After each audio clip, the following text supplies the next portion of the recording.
Hello, this is Debbie Kay with the League of Women Voters of Portland, and you are watching Video Voters Guide. We're at the studios of MetroEast Community Media in Gresham, interviewing candidates for the November 2018 election. We've invited all the candidates who filed for this race. There are many reasons during the busy campaign season why candidates are unable to appear.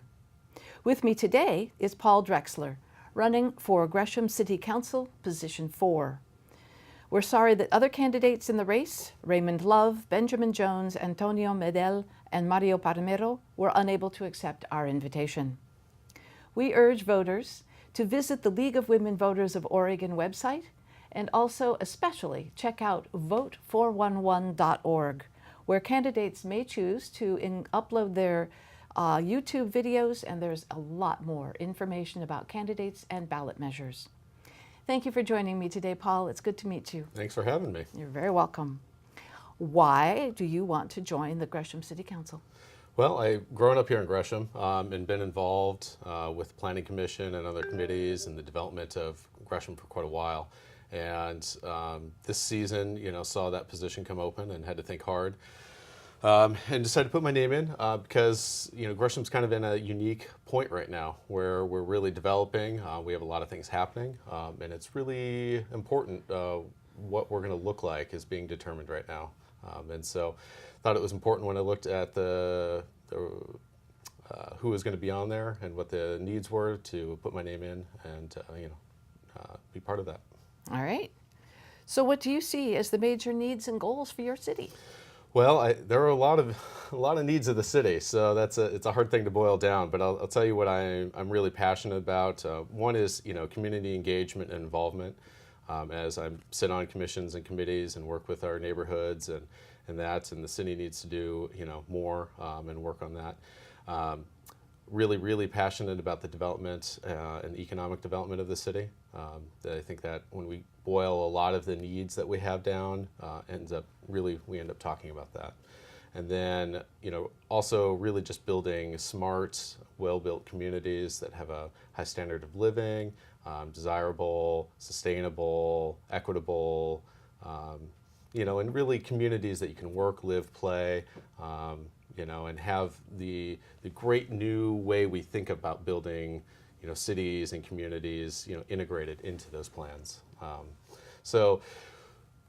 I think those are big opportunities and things the city can really do to influence the feel of the city, the perception, the economic development, and really start to address some of the big things that we talk about when we start talking about affordability and we talk about homelessness and we talk about safety. A lot of these things that are recurring themes when we are in the community and what our neighbors are really concerned about, and what the city really can do is be building better development and better corridors and cores and neighborhoods that really start to provide some of those things. Thank you. What ideas do you have to deal with growing homeless population in need of social services? Well, first, when we talk about homelessness, a lot of the times when I have this conversation, we first start talking, we're not the only people talking about this.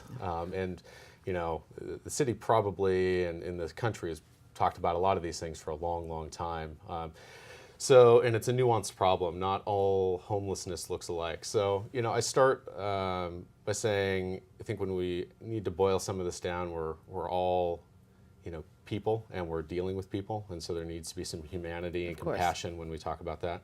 And it's nuanced. Not all homelessness looks the same. I know of single mother of 2, works 40 hours a week, full-time, living in a car, right? So this is not the typical vision of homelessness when we just bring that word up. It brings, some connotations and, some more complexities to it.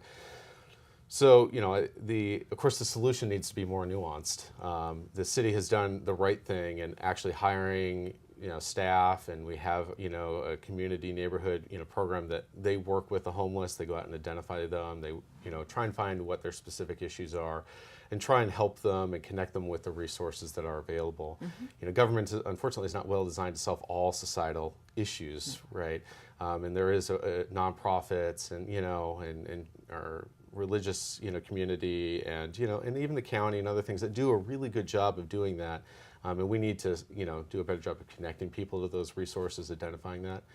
There's a really great example, I think just about 3 weeks ago, our city staff, identified a woman who's been homeless in our community for a while, and found out that she had followed somebody out here and ended up getting stranded out here and has been homeless for a while, but has a home and a family in another state, and just had no ways to get there or to do that.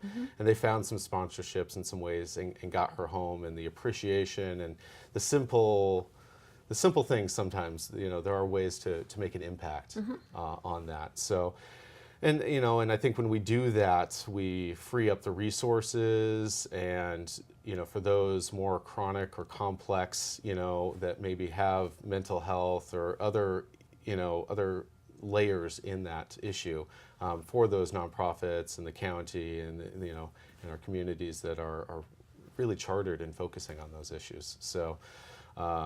So when we talk about homelessness, I think about that. And I think we also start to talk about affordability in our housing supply. I, of course, as chair of the Planning and Development Commission, I think of land use and development in the city. I think of a lot of things through that lens. But we've done studies, and we've found that our households and our housing supply became inverted in '08. And that's what's compounding our homelessness and affordability issues, is we just don't have enough homes for the number of households we have. And as we all know and feel, our population is growing exponentially, and our projected population studies are pretty staggering. And we know that we're not building enough housing for that demand. So we need to get smarter, innovative. We've done a good job of starting to have those conversations. We have an innovative housing program in Gresham. There's some opportunities to relook at that and make sure that that is accomplishing what we hope it will, and creating flexible zoning and creating flexible development, and then us doing a good job of planning the cores and where the density needs to be in the city. So. All right. Sorry, that was a long answer to your time. Homelessness. So. It's a big topic. It's a big as topic. You said, everyone is struggling with it. And when you talk about homelessness, you're talking about a lot of things. Yes. You're talking about access to sometimes just basic, food and health care and showers and clothing, to affordable housing, to mental health, to all sorts of other issues. So. So, the answer has to be nuanced, and we have to be a little smarter, on how we address that and make sure we're finding practical ways to actually impact that today, because it is a one-on-one relationship at the end of the day. There's an individual at the end of this conversation who has specific needs that we need to try and find a way to give a leg up or, help them find opportunities, so. Our third question, which you have just about a minute for. Okay.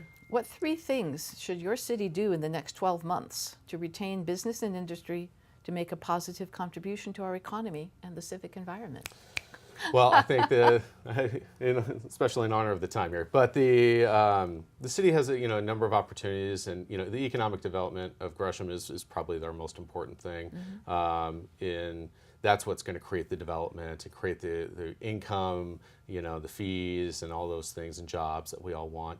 The things that we should be doing, we should be creating an open house and availability to help people walk through our code, walk through those things, and inviting businesses to get started in here. So there's ways for us to do that. We should be focusing on our corridors. When we talk about Gresham, some of what we talk about is perception and desirability, and the corridors are really the entrance to the city. So when people are, especially our north-south corridors coming off the freeways into Gresham, this is what sets people's tone of what the city is about, what we care about, and what our character really is. And these are the things the city can do, is develop those corridors and do that. And then lastly, our cores. We have some really exciting things in the Rockwood core that are going to really develop some center and some density there. And then our civic station, we're having those conversations now that are really going to spur the economic development and create desirability and create, again, areas that you have that work, live, play, and really high standard, and are going to really foster that. Thank you. We have run out of time. Thank you for your good answers. This has been the Video Voters Guide. Thank you for watching. The general election is Tuesday, November 6th. The last day to register to vote is October 16th.